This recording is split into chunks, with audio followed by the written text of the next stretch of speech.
Herzlich willkommen, Sianamgela, and welcome to the Bundesliga Connection with Kres Harrington on the SL Podcast in partnership with DW Berlin.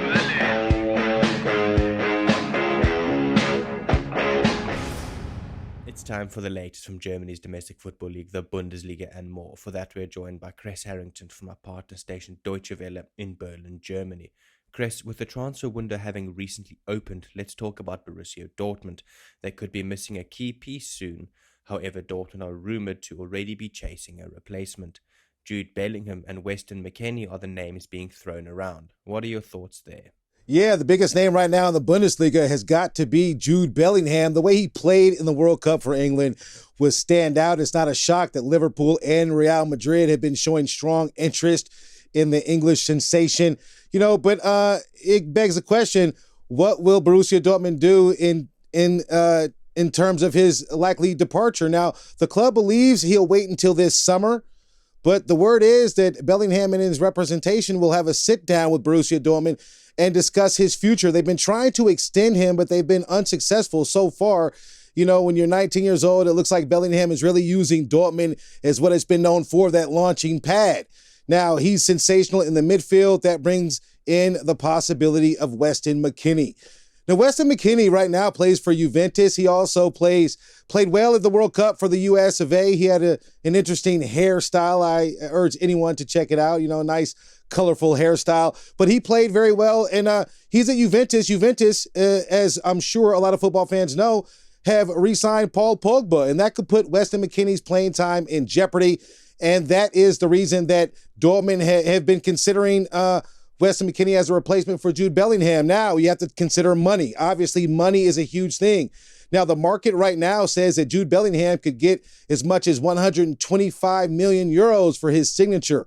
And right now, it looks like that's peanuts because Juventus would accept only 32 million euros for the signature of Weston McKennie. But in my opinion, leaving Juventus, going to Borussia Dortmund is a step down.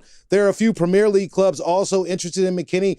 So we'll have to wait and see. I mean, January 6th is this deadline, this special secret meeting they're going to have, Dortmund with Bellingham. And I think Liverpool, has a good shot. Obviously, a team in the Premier League. I think that's a destination for a lot of young talent around Europe. So it wouldn't be a shock if that does find itself true, before this transfer window is closed. But all in all, there was this talk about whether there's a release clause in Jude Bellingham's contract or not, but rumor has it that they've negotiated that in the ballpark of 60 million. So Dortmund are looking up at Bayern right now. They're off about 9 points off the lead. They're going to have to obviously, pick up some steam if they want to try to dethrone the defending champions. But Dortmund has always been known as a team that has valuable pieces, and they always lose those pieces. You can look at Jadon Sancho, Erling Haaland. Jude Bellingham seems to be next. I hope Weston McKennie rethinks his return to the Bundesliga because, hey, Borussia Dortmund right now aren't even guaranteed a spot in the Champions League. So a lot of dust to be settled. But Bellingham, I think, is the biggest name in the Bundesliga right now in terms of a potential departure. Bayern lead the standings by a slim margin. They are without stars Manual Neuer, Sadio Mane, and Lucas Hernandez. What are their priorities in this transfer window? Well, their number one priority is going to be between the posts, looking for a viable candidate to replace Manuel Neuer. I mean, Manuel Neuer went skiing, damaged his leg. I mean, in a ridiculous accident. He shouldn't have been out there in the hills skiing, in my opinion, but he is the most important piece, the last line of defense for Bayern Munich. So he's important right now. Jan Sommer, he plays for Gladbach. He's been a name that's been thrown in the mix because he's been spectacular against Bayern Munich. He's also spoken himself, Jan Sommer has, about his link with Bayern. Bayern want to get something done before January 6th. This January 6th seems to be a very important date. Another name has been thrown into the mix, not only Jan Sommer, but also Bono. Bono played very well in the World Cup for Morocco. Yassine Bono, known as Bono, and he's also a name right now that's been thrown into the mix. A lot of teams, obviously, when you shine brightly at the World Cup, like a lot of talented players have done, domestically, teams start paying attention. And that's the case right now. Some people are against that idea. You want to, give more time and determine whether or not it's a good fit, for the culture and all of this. I think Jan Sommer is going to be the best fit if a move is actually made. Bayern Munich tried to recall their one player, Alexander Nübel, on loan, but he's not going anywhere because I mentioned this before. He doesn't want to be simply a Band-Aid for Manuel Neuer until he gets fixed. So I'm not sure what Jan Sommer will do as well, because I think once Manuel Neuer gets healthy, he's back between the posts. I think the Bayern brass, the leadership in Bayern, the team, and everywhere in Bayern Munich, in the Mia San Mia universe, believe that should be the case. So I don't think anything will change now. I think it'll be a tough break for any goalkeeper trying to fill that void, because of that reason alone. And in terms of Sadio Mane, Lucas Hernandez, this World Cup, the Winter World Cup, as it's been referred to, has always, been a concern when it comes to injury. Lucas Hernandez was injured very early in the tournament, for France, so he'll be out. And then Sadio Mane, with his injury, he'll be out as well, until he's healthy.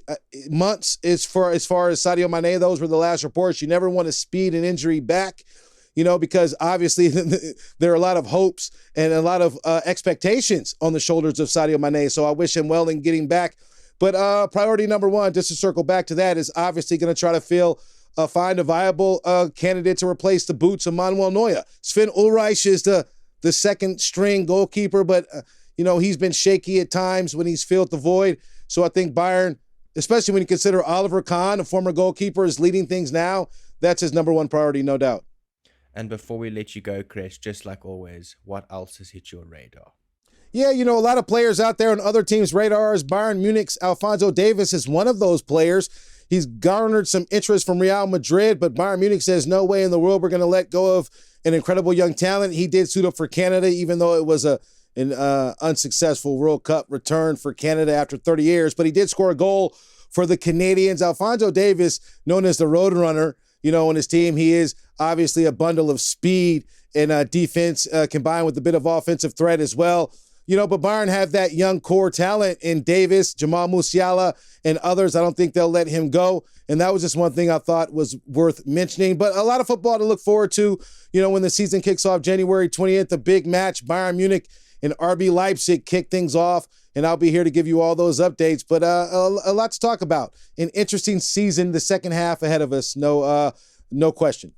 Thank you very much for the Bundesliga update, Mr. Kres Harrington, from our partner station Deutsche Welle in Berlin, Germany. Have a fantastic day further. Danke und auf Wiedersehen. The Bundesliga Connection is a team effort driven by the following incredible individuals. The show is hosted by Aidan Hewitt and Kres Harrington. It is produced by Kres Harrington. It is edited by Aidan Hewitt and Uli Presch, and graphics are provided by David Scullard.